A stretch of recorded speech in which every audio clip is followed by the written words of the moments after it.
25 फरवरी को प्रधानमंत्री मोदी ने इजराइल की संसद में अपने भाषण के आखिर में कहा था, एम इजराइल खाई।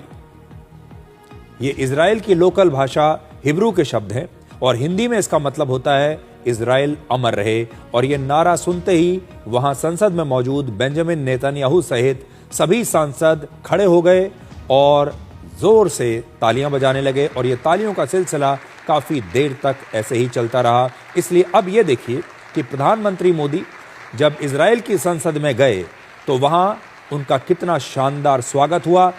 प्रधानमंत्री मोदी को इजराइल की संसद का सर्वोच्च सम्मान भी दिया गया है और प्रधानमंत्री मोदी को जो ये सम्मान है, ये सम्मान प्राप्त करने वाले वो दुनिया के पहले नेता हैं।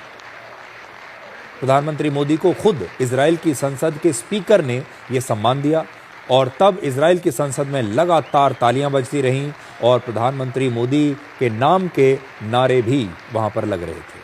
प्रधानमंत्री मोदी की कूटनीति ऐसी है कि वो दो विरोधी देशों को भी एक साथ एक मंच पर लेकर आ जाते हैं और इसका सबसे बड़ा सबूत यह है कि इससे पहले फरवरी 2018 में प्रधानमंत्री मोदी को फिलिस्तीन ने भी अपना सर्वोच्च सम्मान दिया था, जिसका नाम है grand collar of the state of Palestine. और किसी विदेशी राष्ट्राध्यक्ष को दिया जाने वाला यह फिलिस्तीन का सबसे बड़ा सम्मान है, सर्वोच्च सम्मान है।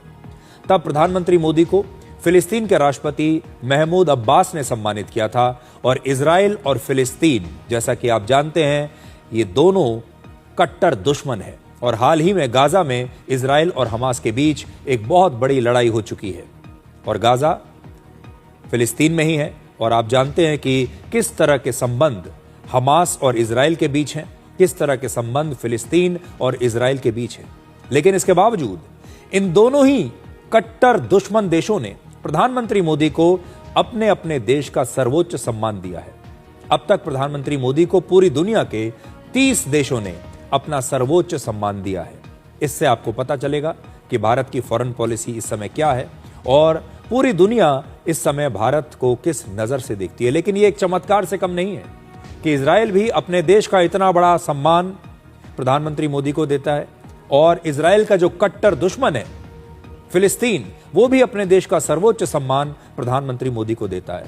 और इसीलिए हम बार बार ये कहते हैं कि भारत अकेला ऐसा देश है और प्रधानमंत्री मोदी शायद दुनिया के अकेले ऐसे नेता होंगे जो दो कट्टर देशों के नेताओं को भी एक मंच पर लेकर आ जाते हैं।